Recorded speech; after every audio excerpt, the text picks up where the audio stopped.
Hello, everyone. Welcome back to episode 26. We've been away for a few months.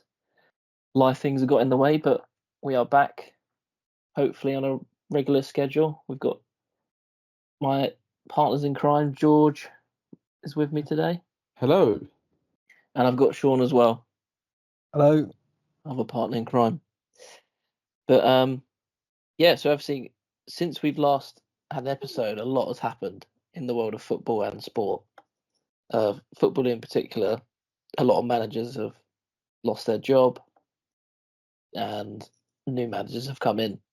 So I think it'd be probably right to start off with probably the England role, maybe, with Southgate obviously leaving in the summer, and then Tuchel's come in over. Well, Lee Carr's leaving. There's apparently 3 candidates. But yeah, I thought I'd just ask what your thoughts are on Tuchel coming in and why also has he not taken over now? Because I know Carsley's got the international games coming up, so that seems an odd one. But yeah, what's your thoughts on Tuchel as a whole? Go on, George. I'll let you go with that one. I'm actually quite happy with it. I know a lot of people who get that stigma. Well, he's German. Why is the German manager in England? Well, my argument back would be, why have we got a German monarch? Monarch. So people could stop sulking about that. The guy is renowned for being a great knockout tournament manager. So just give him give faith in and that, and he's the sort of person that will play that attacking football that we all desire. Yeah, obviously at Chelsea, he played quite a nice style of play, didn't he? Yeah, the Champions League with him. But we played like a 3-4-3, but obviously more of the wing backs were like overlapping a lot. So then it was like 3-2-5 attacking on the on the constant pressure and all that. But obviously he's got a lot more talent as well that he could rotate around. I think that's his only headache is going to be is the talent that he's got in that team. It's spoiled rotten, in my opinion. Do you think Tuchel's probably a better suited as an international manager than a club manager, considering he falls out with his club quite quickly? Yes, and like the first test to be his first knockout tournament, but I feel like for him, the fans just need to get behind, like, back him, and hopefully results are pan out. Like the guy for tournaments alone, he got into Chelsea in how many finals? I know exactly we didn't exactly win a lot of them, other than the probably the most prestigious one, but like some of them tournaments as well, they were questionable things that happened in that game that could have gone in our favour. What do you think, Sean? About Tuchel's appointment? Yeah. I think he was the best manager available at the time. And if you look at the cycle of English coaches, the ones who are currently in the best jobs are probably the likes of, well, you got to look at the Premier League. So you got Gary O'Neill, Eddie Howe. Those guys there, they're at sort of like the beginning of their coaching journey, if you'd like to say. They're still quite young. You got Graham Potter, but really, is his CV extensive enough to want to appoint him as your national team manager? So I have no problem with having a foreign guy leading us. We had, like, for example, Winston Churchill was half American. The Duke of Wellington, who beat Napoleon, was Irish. You can go through a list of people who've done like extraordinary things leading English people who weren't necessarily fully English. So I think Tuchel was a great appointment. Here's an interesting one for you. St. George wasn't even English. No. He was Turkish. Yeah. And St. Patrick, he weren't even Irish. He was English. Yeah. So we should have St. Paddy's Day. Should be English. But yeah, I think if you look around the current crop, if they're not getting, if there's no one really who's English at the moment who's got a great CV, and Tuchel, he's got a good CV. He's won the Champions League, Yeah. amongst other things. I think the three candidates probably Eddie Howe, Graham Potter, and Tuchel. I can't think of anyone else who was linked. I can Maybe imagine Lee Carson, I guess. I can imagine Freddie Howe would have felt like going out of retirement really early. Yeah. What I was thinking as well is I was watching the Stick to Football this week or last week, and they had Glenn Hoddle on. Yes. Now, when Glenn Hoddle took over England, he wasn't blessed with much managerial experience, right? He was the player manager at Chelsea, and then obviously became the full-time manager. Do you know the team he was manager of before then? Spurs? Well, yeah, but do you know which team he managed the first year of the Premier League? Wasn't Barnsley? Was it something like Barnsley or something like that? Swindon or something? Swindon Town. Swindon, yeah. Yeah, so like he did really well with Swindon. Obviously he brought them up into the Premier whatnot. But no, go on, carry on, Dylan. I didn't mean to interrupt. No, I saw that the other day, and obviously he was the player manager, and I sort of look at his age, and he could still manage today, and they were going on about he was too advanced for that time, but I think, well, why isn't he managing now? Obviously he had his health scare, so that probably might be a reason. But I say before that, but yeah, because obviously he took the England job quite young, so I don't know if they've sort of stepped back from that now, because you would, if it would be that case, Lampard, Gerrard, they haven't done much in their sort of managerial careers. Do you think they got a look in at all? No, I don't want them anywhere near the England job. No. I think you make a really good point about Glenn Hoddle, because when he took that job, he was 38, 39, I believe, when he took the England job. And the one criticism you can have of him is that his man management was bad. For example, how he spoke about Beckham at the end of the 98 game. I think there's been a few other instances when he said about Andy Cole, he said the guy needs 5 chances to score a goal. And what that probably was at the time was his immaturity, because he was still young, he was still in the mindset of being a player at 38, 39, I think. Yeah, I think Whereas if he had got the job, like you said, probably in his 50s or in his 60s, he probably would have been a lot more successful, because he brought in 3-5-2. He had England playing like this. This three at the back isn't a new thing. That's I'm sure we'll move on to it in a bit, but like it's not a new thing. He brought that in back then, and it worked really well. So yeah, a lot of England managers and that, you got to give them time, I think, to learn the job. I do think it's a job that suits someone a little bit older or a little bit further along in their managerial career. Yeah, so I think it's a good move for England as a whole, and Eddie Howe, Graham Potter, Lampard, Gerrard, whoever these like young, even Kieran McKenna, these young English coaches to get their trade. British coaches. McKenna's Irish. Oh, sorry, apologies. Irish coach, but yeah, definitely think that they need to develop their sort of CVs in a way. It's like in football as well. Like Lampard took the Derby and then straight to Chelsea, and now where is he? He's struggling to get a job. I think we talk about who suits certain managerial jobs as if there's a secret we're not talking about, but essentially it comes back to what makes a good manager. And that's a bit philosophical, I know, but what do you actually want from a manager? Is it someone that's going to make players better? Is it someone that is just results driven?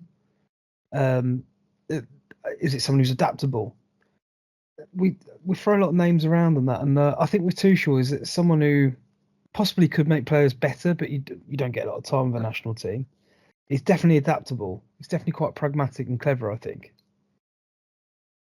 I think with him, it's more. Look how instant Chelsea started playing with him. Yeah. It's not as if he probably is basic on the fact is he knows how to tell the players what he wants. But not only that, it is the system that he plays. A lot of our players have already played at as well. So like, you look at like how Tottenham played. They played like that sort of free, like that sort of fluid attacking football with the front three. Then you got Liverpool who are playing the front three now as well. Arsenal, yeah, they do as well. Like I feel like Arsenal's probably got more of the closest winger use that he wants, but fullback wise, I feel like that is the only problem we've got. Is he likes to play wing backs, and we haven't really exactly got wing backs that could run the whole game. That's a Ain't good So to point, that say. ain't is. got a left one, yeah. No, we've got one that's too busy eating and getting injured within 2 seconds. We got another one that's constantly injured, who's a great player, but it is what it is. And then you got Trent, who unfortunately I don't know where to play him. That is Yeah, one headache. you raise a good point. It kind of feels like England at the moment. It's reflective in Manchester United. We used to be a country that produced loads of defenders or fullbacks or wing backs, whatever. Now it's like we've got an abundance of talent in that sort of 10 position or wing position, but we don't tend to have these fullbacks anymore. You can see that throughout the leagues. Yeah. And I suppose Tuchel does play that wide system, doesn't he? Well, only Chilwell I know that would definitely suit that style because he played it, but he needs to leave Chelsea to actually get the game time, unfortunately. Is he still ousted? I don't know because he It, gets seen in the stands and that, and he's with the team and that. I don't know. it, I think it's been made clear that he needs to find another club. Go on, Sean, what was you going to say? if you could pick an England player from the past to play in that Tuchel system, who would you pick? Ashley Cole, Yeah, straight away that comes to my mind too. because Stuart that's the only Pearce? position I feel like that we desperately need. If I could Like, pick two, I think. I would have Go said on, carry on. Gascoigne, Cole and Gascoigne. Gascoigne. If I could pick two, because no, Paul Gascoigne was amazing, but I think that's the position now where we got a shit ton of talent. I'd go Cole on the left, and I'd also play Beckham as a wing back. His work rate, David Beckham's work rate when he played on the right was fantastic, defending and going forward. I think in the modern day he probably would have played as a wing back more so than a right winger if you're playing a 4-3-3. I'd actually want to refrain Gascoigne because I just realised about Palmer and fucking Foden and Bellingham. Yeah. Personally, I probably would want Cole. And you know what? Sorry, I'm going to say Seaman. Okay, yeah. I About really Shearer? No, I don't got need him. Kane. Yeah, but Yeah. I know you're going to go, yeah, but Kane probably has been England's best number 9. I'll say this now, ever. Yeah, unfortunately, Michael Owen had too many injuries, but when you think of iconic England strikers, I'd have a young Michael Owen or Wayne Rooney over Alan Shearer every day of the week. Oh, Wayne Rooney, Jesus. Again, though, our problem is that you got Kane, Foden, Bellingham, Palmer, Saka. Like, I feel like Saka might have to play on the left, you know? Yeah, he's done it for Arsenal, hasn't he, before? done it for Southgate a few times, didn't he, as well? Yeah. But in regards to English players, full stop, 18-year-old Wayne Rooney was bullying Lilian Thuram, so he goes in before anyone Putting the in any French side, position. wasn't he? That old tournament. So yeah, that Thomas Tuchel. What do you reckon, Dylan? Do you like him? Yeah, I think he was obviously the right pick at the time, and it stopped the noise about if England never good coach and they'll win something. Now it's really down to the players, and they've got nothing else to sort of fall back on when they eventually bottle it again.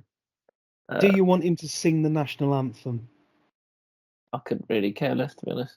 Half the team don't sing it, do they? But all the pearl clutching in the newspapers about Lee Carsley not singing it. I know. He's But Irish. half the team don't crying sing out loud. the national anthem, do they? Well, I just think it's a bit of a daft argument. It's the press. Once again, it's the English press going back to just trying to find anything to It's a Gary cause a Cottrell bit of line, isn't it? sensation. Oh, and can we talk about that What a prick? tit. Yeah. Let's Who? slag him off, mate. Gary Cottrell. Oh, that Dosser. I've seen him in several press conferences. This isn't a one-off. I saw it with Eric Ten Hag as well. And he just comes across. Actually, I got a big rant.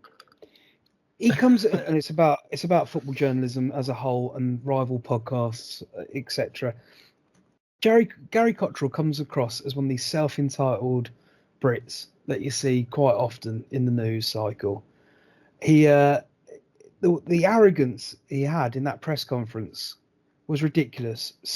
Mark Sagworth on TalkSport, when it was being addressed, defended him because they're all in the same boarding school, private school clique. I don't know if any of you listen to the Athletic or Tifo or anything like that. The Athletic has a podcast on football. I know you shouldn't really name people or whatnot, but there's a guy on there called Joe Devine who runs it. He's a boarding school lad and he just patronises football and the game of football constantly. And until we sort of break that clique and give football back to have proper journalists who actually come from footballing backgrounds instead of these tossers looking for headlines and patronising the game, I don't think we're going to move past things like who's singing the national anthem, etc. I don't include Joe Devine and Tifo in that sort of headline there, but they do patronise the game. It does feel like it's a bit of a boys' club with these boarding school journalists and analysts talking about football online. So, yeah, I just had to get off my chest. I find the Sky Sports, some of them guys, absolute useless. Like Dave Jones. Is that the one that does the Dave? Yeah, I don't mind him, but the interviewer, the main interviewer on Sky, is so annoying. And then obviously you got the two reporters, Carvey and whatever the other one is. They're just following what Fabrizio Romano says, or just making things up. You remember when they had that meeting, the United meeting, and they're outside waiting for news and stuff, and saying, there's no news yet. It's well, there's no news for you. You're not part of that. Why do you deserve any news from what are goings on of the club, of any club? It is ridiculous. And anyone who comes along with a bit of character who's decent, they tend to turf. They've got rid of Jeff Shreves, haven't they? Have they? I'm not surprised. Well, yeah, because they got that new vanilla melanin. Bland and nothing. Jeff Shreves, he could annoy me saying the same thing constantly on FIFA, but I still want to hear him over some of the people they've got on now. I think it's ridiculous. Funny story about Jeff Shreves. Go on. I met him once in, I think it was the 2011 Community Charity Shield, United v City, and I was up in the sort of the posh bit because why are you up there? My uncle Ben, he won. You're part of the clique, year. aren't you? I'm part of the Tifo boarding You're school there club. with all the boarding school boys talking about football. No, he won Coach of the Year. Sean, we have an imposter. Middle class Dylan's talking. Sorry, George. Carry on, Dylan. No, I was up there for a meal beforehand, with all the boarding school boys, and there's a couple of old footballers in there. Ian Rush was in there, Jeff Hurst, and a couple celebs like John Bishop, James Corden, unfortunately, and Freddie Flintoff and stuff like that. Anyway, we saw Jeff Shreves, and Ben went up to him. Oh, you're the best celebrity we've seen today, because he's like Shrevey, and he went, "F me, you've had a shit day." So at least he's got a personality. Yeah, he's alright. But no, I know what you mean about Gary Cottrell and that useless recording, reporting. Sorry. That would have been the second time you met Jeff Hurst. You met him a couple of times as a kid, didn't you? Yeah, I met him at a football tour. I was a kid, and he was giving out the trophies. And then that was the second time I met him. I bet you've seen him that many times. Oh, fucking hell, Dylan, how's it going? Yeah, we're mate. I did invite him on, but he's busy, He's busy, Can't work out how to do Skype. Yeah. But yeah, sorry, Tuchel. I don't know where we got to. Should we carry on with the managers? So let's go. Ten Hag. He's gone. Yeah. Amorim's coming in. What's your thoughts? I've got an actual. I can't reveal my sources, but I know someone who's quite close to. I'll tell you off air. But someone who had a few conversations with certain players at the club Is that over Gary? the last couple of years. No. Gary Cottrell, isn't it? No. And he remembers Okay. having a conversation with one player, and you get the impression that Ten Hag was a bit robotic with the players, like on a personable level. Okay. Like, I think some even claimed he was almost autistic.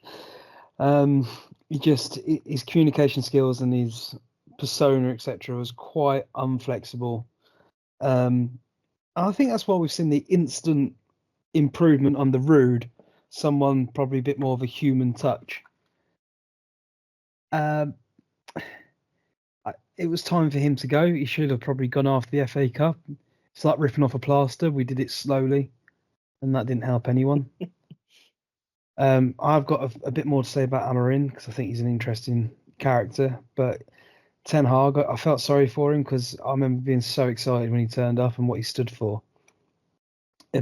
But it did definitely fade last season. I bet you gutted George Ten Hag leaving. Oh, what an era! It was special. It was special. My opinion on that is, I feel like some of the signings are definitely questionable. Yeah. Obviously not Mason Mount. That was a great signing for you lot. But like Anthony was probably a big one to think about with all that money spent on him. Was the Van der Beek? Van der Beek was he Chelsea before? / the board. Okay. That was Ed Woodward signing. Yeah. Cool. Lisandro Martinez, I think he's actually not a bad signing. Mind you, he should have got sent off last weekend against us, but yeah. It was just the signings that every signing was someone he's worked with previously. And I get he knows who he's working with and he knows what he's going to get out of them. But that really does hinder your talent pool. I would question the Casemiro and Varane signings. I feel like you should probably try to get Casemiro then. For the amount of money you spent on him, I feel like that wasn't a good buy. Yeah, probably too expensive. However, I did see an article, I think Jamie Carragher said like Casemiro is one of the worst signs we've ever done, which I think is a bit harsh. It's another headline grab. Yeah, because the first season he was decent for us, and then obviously last year he was a bit wayward, and I think this season he started okay. He had that obviously poor game against Liverpool, but overall I wouldn't say he's been our worst player. So I think that as you said, like a headline grab from Carragher. So he's dishing out on United again. If you want to talk about the new guy, there's a few things I'd like to mention. Yeah, so obviously Amorim's coming in, starts tomorrow, his first day officially, and comes from Sporting. Just beat Man City 4-1 in the week. Sporting won the league last year. I think he's been there 3 years, and comes to United. What do you think then, Sean? What have you got to say about him? To start off with, he's quite young at 39. He was a midfielder, defensive player, right back, I believe, throughout his career. Finished playing quite early on as well. I think he was about 31 when he finished playing professional football, and then went into coaching quite quickly. He did a postgraduate in I think in sports management at University of Lisbon before getting an internship with a certain Jose Mourinho. Now, Amorim's they say that when he sets a team up, he's not looking necessarily at his strengths, but he's the type of coach that looks at the opposing team's weaknesses. That is very Jose Mourinho. And I've got a quote here from Amorim. There are coaches who have a way of watching the game that I like Guardiola. But for me, the role model was Mourinho. Because I watch the ball in a way that's more similar to Mr. Mourinho. That is, he analyses the opponents very well and sets his team up, not just to a certain style of play, but thinking a lot about how to adapt to win. Arguably, the moment United aren't getting the results they want, people are going to say I can already see people saying that he's too negative or too defensive style of coach. It's interesting to say that he's currently he's actually doing his last game for Sporting as we speak now, and he's losing to his previous club Braga 2-1, and I think it's the first loss Sporting have had all year, all season. Yeah. Interesting that that's come as his last game for them. Don't know if that's a sign or not, but he seems to have had quite a lot of success quite early on, to the point where he was actually made the assistant manager at Sporting for a while because he didn't have the certain UEFA badges that you need to be the first team manager, and they actually employed a puppet first team manager whilst he completed his qualifications. So Yeah, really? he was in charge, but he was the assistant manager officially to stop the fines coming through. So yeah, Sporting paid 10 million for him from Braga. They were obviously impressed with what he's been doing. He's already worked at Manchester United. Like I said, he had an internship with Jose Mourinho there when he was there. A lot of people say that it's not necessarily the 3-4-3 system that he sets his team up in that gives him success. It's the way he communicates with players about the idea of football and how he wants football to be played, which is key. So United have the current crop of players at United. They've sent off a few managers in recent years. I'm very interested to see how he gets on. I can't see him keeping Ruud van Nistelrooy around. I just don't see how that would work, because the moment there's basically people looking at Ten Hag and Ruud van Nistelrooy whispering to each other at one point. It's just a distraction, and it's possibly a way for the press to undermine him for a proxy. So I'm interested to see how he gets on. I'd love it if he kept Ruud there as well as his assistant, but we shall see. Yeah, and obviously there were rumours like he would link with a few other clubs, link with Liverpool in the summer, potentially link with City. If in the summer, if Pep leaves. So Just to let you know, guys, that game you're on about, Braga and Sporting, Sporting did equalise. It's on the 86th minute now. So is it 2-2? Is it? He's the only manager in the top flight to be unbeaten as well. Still, that's amazing, because I've been before we started the podcast, I had the game on in the background, and like Braga were 2-0 up for quite some time. So that's pretty cool that he's done that. Fair play. Only the greatest managers finish their career with a club with a draw. I have a question for you two, actually. Both, obviously, you being both United. Do you think you're going to be able to afford to buy a new striker with the money or do you think he's just going to have to work with what he's got? I think he's going to have to work with what he's got, because the striker market is a bit of a dead market. You've got players like Osimhen, Yep. and Haaland. Mbappe's gone to Real and flopped. You got Gyökeres though for Sporting. he said he wouldn't go back there, wouldn't he? What's that? He said he wouldn't go back to buy players from Sporting, I think. I think he said buy players from Sporting in January. Okay. Because yeah. I don't know how you pronounce his name properly. How do you say it? I'm not going to attempt to. Go on, George. Who is? What, Victor Gyökeres? Gyökeres. He was at Coventry. Yeah. Wolverhampton had the option to buy him. They missed that. Yeah. I think it's odd that a player of that sort of, it's a testament to how good the English Football League is, for one. But why, when it comes to strikers and buying strikers, you don't necessarily have to go looking at the biggest clubs to see who's around. Yeah, so you're completely correct with that, because obviously the path that he took, he actually came from Brighton's academy. Gyökeres went from there out on loan to I think it was Coventry, and then I think his path was a bit of a weird one, because the way how I saw it, it was so he went to Brighton, then went on loan to St. Pauli, then he went to loan on Swansea, and at the time, yeah, he ain't been exactly scoring a lot of goals. Then he went on loan to Coventry, only scored 3 goals in that loan spell in the 19 games he played. Then he went to Coventry on a full transfer, had one great season, and then obviously Sporting only paid 20 million. But after all that time, Brighton didn't even play one game. I could see him getting the best out of Hoyland, to be honest. But the Kevin manager Hoyland. or that striker in particular.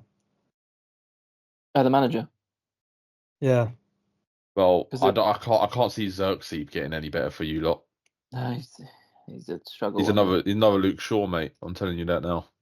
He's He reminds me of Martial. He seems to walk a lot. Don't get me started on Luke Shaw, please. Don't get me started.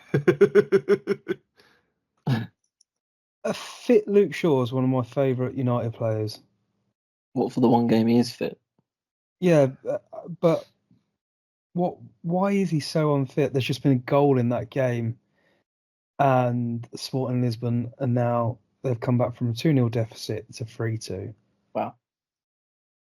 So it looks like he's the man. You've heard it first.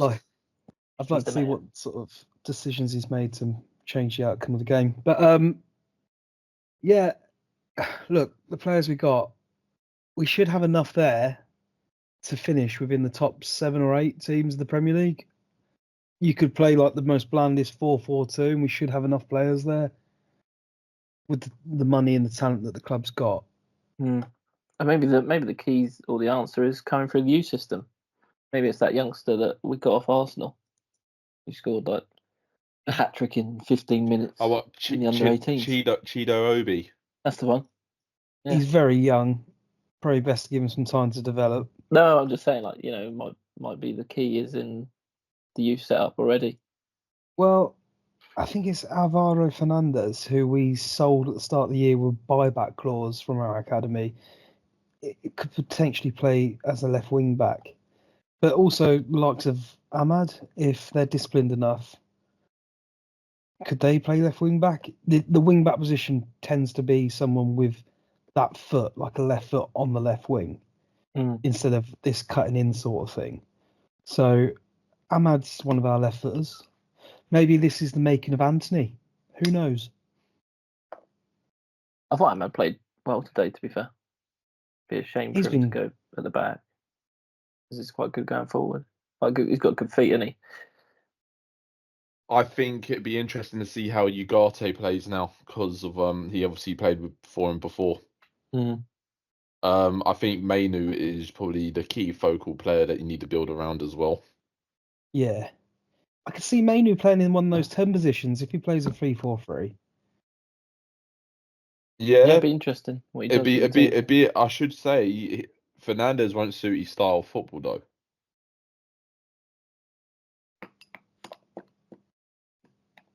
That's the only thing I'd say. Like, he doesn't really play with a number 10. That's the problem. I wonder if they ever played together at Sporting.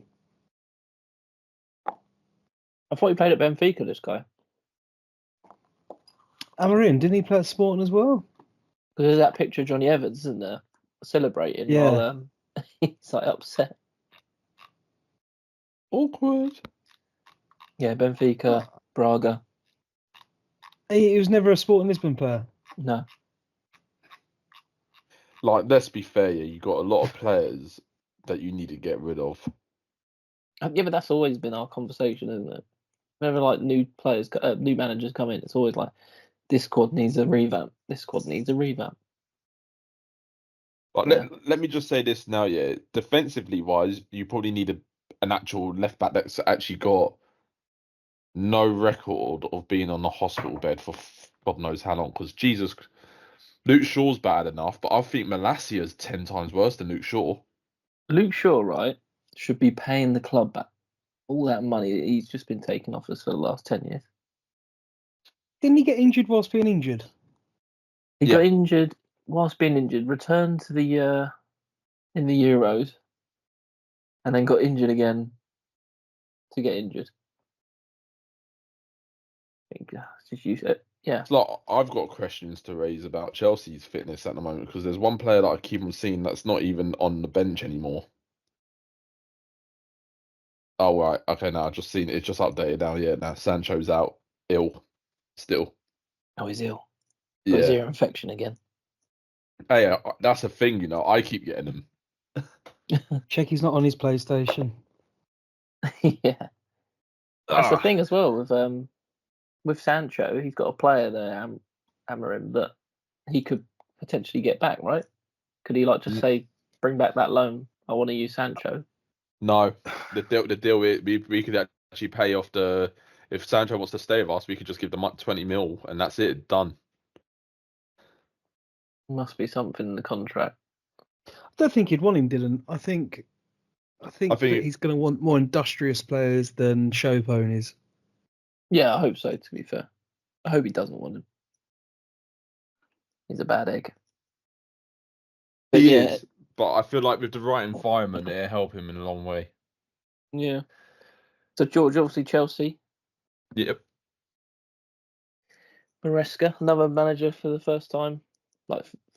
Big job for him. Start the season. And I think he's been doing all right, to be fair.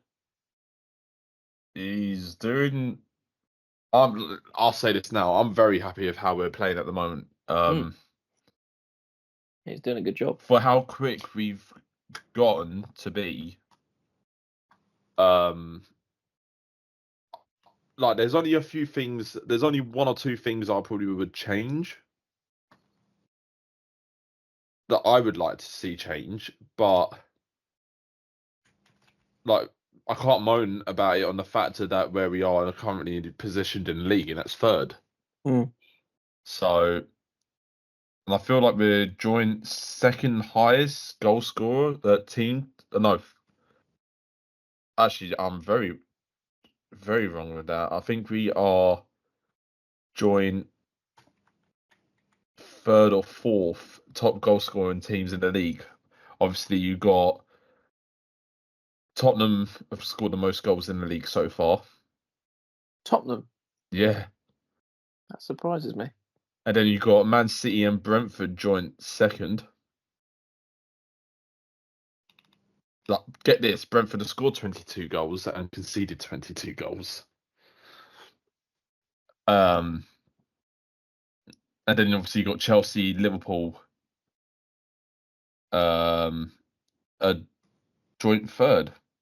And we've only conceded one more goal than Arsenal, where I thought Arsenal had the best defence in the league, but so they say. But have Chelsea fans created a chant for Maresca to the tune of the Macarena?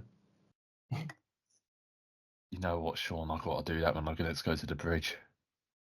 Because I think they're missing a trick. Because he's come in and he's turned the team around. Maresca. Yeah, okay. Exactly. He plays Cole Palmer. You could do it all. You could go through it all. He's come in. Carl Wilde, they're not Enzo, clever enough, are they? Cucurella. Yes, George. Let's make it now. Let's give the Chelsea club some culture. Fuck off. I feel Maresca at the start of the season was sort of no one expected Chelsea to do anything. It was like a chaotic situation. Todd Bowley was doing selling houses and buying them back with his kids' names. There was all sorts of dodgy dealings going on. He's walked into the club and he's calmed it all down. He's got the best 11 out of the 62 players that are there. And he's actually made Chelsea really, I think, look really good. when they like a sign that they are good is that they go into awkward games, like the game against United where it was a bit shitty, and the game today against Arsenal where it was a bit shitty, and they're not losing. They're getting goals and they're defending well. I think he's done very well this season, and he was underestimated quite a lot. I agree with you on that basis, but we've always kind of had times when we were always better against Arsenal, Man U, and that, and it's just the little teams that we played funny. I feel like we are quite relentless against the smaller clubs now. Like the Brighton game, I like Cole Palmer was phenomenal in that, but I remember the Wolves game with obviously what Madueke did, and then obviously Yeah, that was 6, wasn't it? And then even in the Conference League, you've scored we scored 8. I was there. how many goals in the groups, whatever the Yeah, league stages? we scored 8 on the Thursday, and then we scored quite a lot in the group stages alone. Yeah, so you've Um, not been shy of scoring, have you? we haven't been, but my argument with that is I can't really argue with it. My only issue is at the moment for Chelsea is goalkeepers. Mm. I can't back Sanchez, in my opinion. I like, don't get me wrong. There's moments where I see him save shots, but the guy's got so many mistakes in him. It's unreal. But George, if you went back 11 games to start the season, would you have, and someone said 11 games time from now, we'll give you third and you'll have 13 goals against you, what would you say to that? If I got told, I had to go to prison for that, I would go into prison for that. So, like, I think the chaos that Chelsea are in at the start of the season, he's doing an amazing job. He is, you know what, and I like the fact that he's quite brutal to players. Mm-hmm. Like, if you don't play my way, you can go. And I feel like I'm happy to see that the board's backing him, and the board have no choice to carry on backing him because results are getting delivered. I'm very, very happy on the basis of how he handled certain players like Sterling. Yeah, Just got rid of him. He's just said, you're not like I could say that maybe he should have dealt with Sterling a lot better. Like, instead of like making him play in pre-season all the way through and then the day before just say you're not playing. He gave him a chance, I guess. Yeah, but then there's a way to do it as well. Like,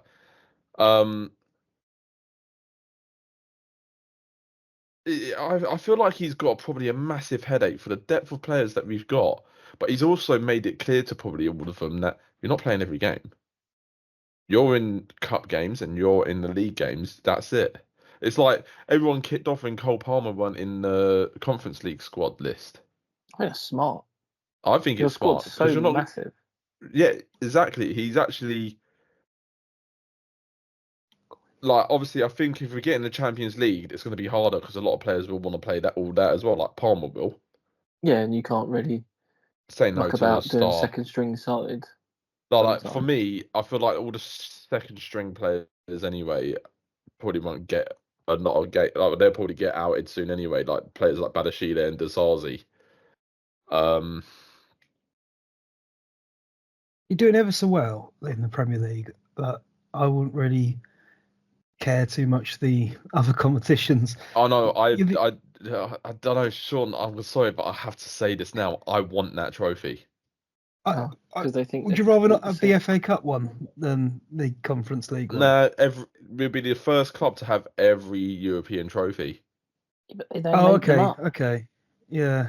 Imagine Thanos So, collecting the Infinity Stones. That's the last one.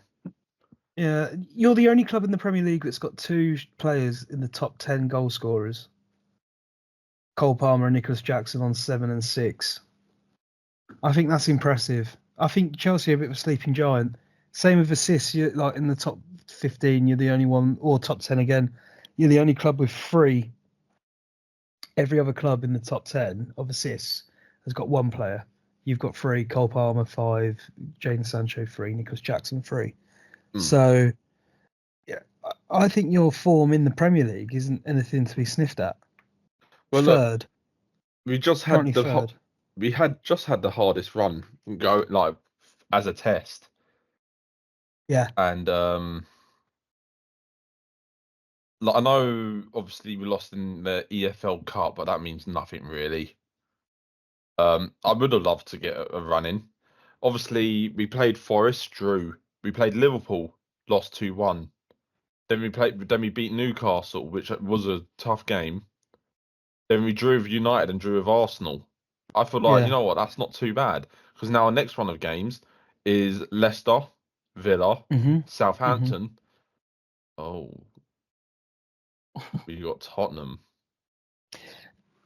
You know, it's so early. I still think it's quite early on in the Premier League because It is. I've been looking at the table. This is going to be our third international break now. What's Oh, just God. fucking ridiculous. But you're in the lofty nosebleed heights of third with 19 points. And Manchester United are in the doldrum low bottom half of the table at 13. They've only got 15 points. Yeah, no, it's mad. It's 4 less than third. I think Yeah, it just shows how tight it is all for, you know. Oh, absolutely. Liverpool run away with it Obviously, as well. I've already made this clear before. I won't judge Maresca until Christmas. I will judge him fully at the end of the season. I would love us to try and go for that Gyökeres though. Don't get me wrong. I'd love it if we got another player.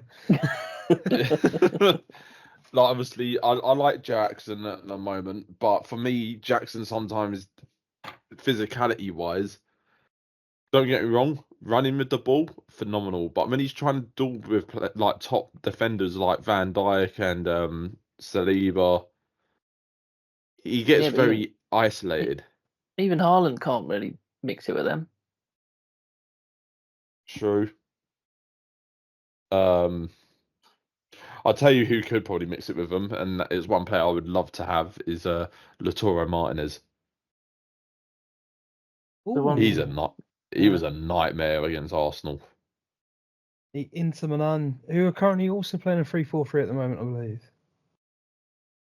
believe. Yes, they are playing 3-4-3. So, obviously, if you talk about FM, straight away I would want to have him and Federico Di Marco from Inter Milan. Ah. Anyway. Yeah. I just think it's weird hearing Chelsea players talk about footballers who they're gonna, you know, you've had enough. Yeah, you've spent enough. Nah, it's not enough. It's not enough. We can't talk either, but yeah. Yeah, exactly. You'd be right. At least we make profit. Only to yourselves. Yeah. And Villa, that's that weird thing with Villa, didn't you? About Amari Kellerman and Maatsen. That's a weird one. Fair play. But yeah, Liverpool 28 points. Let's just see Forest doing well, 19 points as well, same as you in 5th place. And yeah, United in 15 points in 13th. Yeah, it does make me laugh. Like Villa are doing well in the season, and they're only 3 points above United. But hey ho. That's all how the story's told in the media. Exactly. I think Forest are the dark horses at the moment, though. Chris Wood, I think he scored the most goals on Haaland since Nuno took over. Yeah, he's second behind Haaland. No, Salah's above him on the basis of assists now, and Embuemo. But City. Embuemo, Haaland's got 12 now. Salah's got 8, 6 assists. Embuemo's got 8 goals, 1 assist, and then Chris Wood's below him. And then Palmer's got 7 goals and 5 assists. Let's piss off our City viewers again, all right, with this. Pep Guardiola. Is he overrated? Yes. You think so? Yeah. George? I don't think he's overrated. Why is he overrated, Sean? Because if you pick the pisshead bloke in the pub who talks about football when you're trying to watch the game, and give him the teams and the players and resources that Pep's had, he would have won the same amount. When Pep come against a Jose Mourinho who had slightly less resources but more tactical nous, I think Jose had him on toast a few times. I mean, Ollie beat him 4 times in a row. Do you remember that And one? Ollie, and like, look how disrespected Ollie is. Exactly. It's a tough one, isn't it? Do you know what? It's not No, it's tough not because look how Pep talks to his players at the end of games or other teams' players at the end of games. Get down the tunnel. If you're going to actually have like an argument or a scrap or a confrontation, do it behind closed doors. Don't do it in front of the cameras where everyone can see you and your turtleneck. Get down the tunnel and do it properly. Don't make it about you. He can. The man's spoiled. Can I ask Sean? Can I ask you a question? Would you take Pep if he had the chance to be England manager? Yes. So, do you think he's overrated, or Yes. you still think he's overrated, but you have him as England manager? Yeah, because I think he's better than Tuchel, No. but I still think he's overrated. My Do you know opinion who on I'd have over? I'd have over Pepper's England manager would be Jurgen Klopp, and I'm a United fan. I wouldn't want Jurgen Klopp. He's a longevity manager where he'll play league. He's better in the leagues than tournaments, in my opinion. I think I can't imagine Pep being good at either. And look how long it took Klopp to get a team built. Obviously, Pep, it took longer, but I think Tuchel was more suited on the basis of how quick he could get players to play the way he wants. Do you think? Klopp needs time to get players that he wants to play the way he wants. Do you think Pep's a better manager than Ancelotti? The thing I is, wouldn't say so. I would say probably not, because Ancelotti's been in the game far longer. But my thing is, I would always put respect to Pep's name on the basis that he learnt from one of the best managers of all time, in my opinion. Bobby Robson? Bobby Robson, same as Mourinho, learned from Bobby Robson as well. So I can never fault. I would say this now: if I wanted to have a manager to give me instant results out of any top manager in the world, it'd always be Jose. Yes, agreed. It would probably be a 2-season stint, but if I wanted the trophy just to make myself feel like, I'll say this now: Tottenham screwed up with Mourinho on the basis of sacking him the week before a League Cup final against Pep. I think that's because they've got the worst owner in football. Yeah. That's another club where there's a big personality there who's making it about him and not the process. Yeah. I think but Pep is an exceptional coach, but I wouldn't say he's a great manager in terms of, as you said, like he comes on the pitch after, like belittle some of his players sometimes. He'll say that, for example, Calvin Phillips is fat or overweight and stuff like that. That's not managing, is it? That's No. But Mourinho's bad was though. sure he no, was, yeah. because I think was great. Mourinho with his fallout with Pogba, when it comes to talking to the press and in public, I don't think he was quite like how Pep is at the end of games. Yeah, but And Luke do you Shaw, remember? he was brutal. Well, He was brutal to Luke Shaw. do you remember He how was. false? Do you remember how false Pep was? Where, well, kind of. Look at Luke Shaw now. Maybe he was telling the truth, but with Pep, how he spoke about Aguero, and how false he was. Like the fake tears, he'll never be replaced, and all that. Fuck off. Do you remember? Do you know the time I'm on about? We It's never fucking replaced him. weird. Yeah. We never found a player. Then we got Haaland next year. He had the same tone of voice as when your missus says, "Oh, what do you think about that bird you work with the massive tits at work?" "Oh, yeah, she's all right. Yeah, but she's nothing like you." It was just bollocks. He didn't pass the smell test.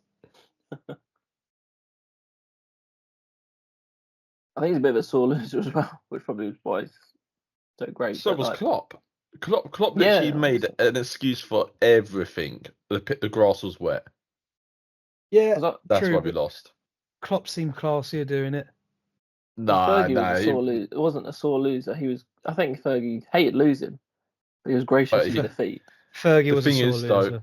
Fergie was definitely a sore loser, but he was a sore loser in the dressing room when no one else would see it. Yes, privately, he'd always Yeah, I chase. think Fergie, reminds me of an old mobster sometimes. Like the way he would get back at things and do things definitely wasn't on show on the pitch or in the conference. I Unlike would love Pep, Fergie in this era. I'd love to see how he got on. but don't you think Arteta's a bit over emotional? Yeah, Like you he's can a see bit him on the odd and touchline. weird. Yeah, Well, from now on, I don't call him Mikel Arteta. I call him Tony Teta Tony because Taylor. he plays exactly the way how Tony Pulis would play. Yeah, He has this Negativity. season, which I've been Cross surprised about. cross merchants. Watching that game today of playing against us, I've never seen the ball get crossed to Havertz so much in my entire life. He's not bad for them though, is he? No, he's not. But Because like he was shit for you lot. it's also the way how he plays 4 centre backs at the back.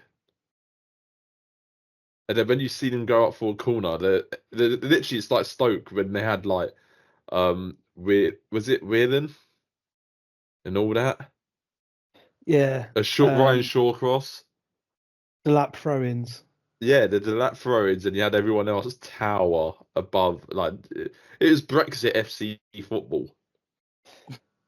1-0 to the Arsenal, wasn't it? Like the old school. Yeah, they've done that this season. I think last season they wanted to get the second, get the third, but this season they're very like 1-0 to the Arsenal. Do you count Ben White as a proper centre back? I don't count Ben White as a footballer. No. I count him as a sunbed lounger. I don't even think he's sunbeds. I think that's purely on the cream. The cream. Yeah, I think it's self-tan. Yeah. He had his chance to play for England in that, and he had a row with Steve Holland where the guy is very well renowned as a good assistant manager.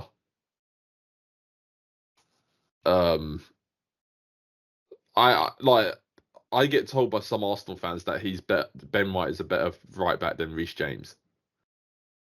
But he is Who's fit. Reece James? Exactly. If Reece James is fully fit, he'll get into the England squad. That's my Is he the opinion. Chelsea version of Luke Shaw? Yes. Yes, but he doesn't get fat, like fat.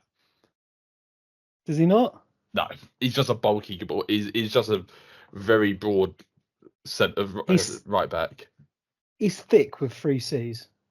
Yeah, just like his Okay. sister. Okay. Like he's just that family's built like that. But in my opinion, he's one of the best right backs we've got when fully fit. Just like Luke Shaw, fully fit, best left back we've got. Yeah, I could agree with that. But back to Arsenal and hang on, where were we? Where have we was got at Guardiola. Is Guardiola overrated? Fucking hell. Look how boring he is. We're not even talking about him anymore. He's so special. He'll never be replaced. I think City, if they'd bought the players they had bought with a different manager, if you look what Haaland was doing at Salzburg and Dortmund, I think they'd still win the same amount as they have done. One thing that under Pep, what's happened quite often is that City have actually bought players from other Premier Leagues that they don't play as much as they should, like Núñez from Wolves and Grealish from Aston Villa. It's almost like just to blunt the rest of the teams. Like they're buying players from different clubs in the Premier League just to sort of slow them down, I think. Well, that's a Bayern Munich thing. Yeah, it's controlling the league. I think Pep gets far too much credit. I think he's very clever at football management. / coaching in terms of tactics and stuff like that. Great hand movements. Yeah, but I think he has had the players where he's gone. He had Messi, Iniesta, Xavi, David Villa. Then he went to Thierry Henry, Samuel Eto'o. Bayern He Munich. pissed off Zlatan. He did. But he had Messi. And then Bayern Munich, he had essentially the best team in Germany. Did he have So it was a given. Lewandowski? I don't know. Lewandowski, Yeah, yeah, Oh, Lewandowski. Müller, Müller. Götze. Did Hummels go to Munich from Dortmund, or did he stay at Dortmund? No, No, yeah, he went to did, he Munich, actually yeah. he actually went to Munich when he came in. Anyone half decent in the German league. Schweinsteiger, yeah. The guy, he's like that kid at school, the rich one, who isn't very good at football, but as soon as there's a new pair of boots out or something like that, mummy and daddy buy him straight away. And that's Pep. He thinks he's great because he's got the night mercurial vapours on, the Thierry Henry ones with the shiny bits. But he's a twat. I'll end it there, boys. Cheers for coming on. No worries. Catch you all next week. In a bit. Yeah. See you later, guys. I actually think Pep's all right. I just wanted to give you some content.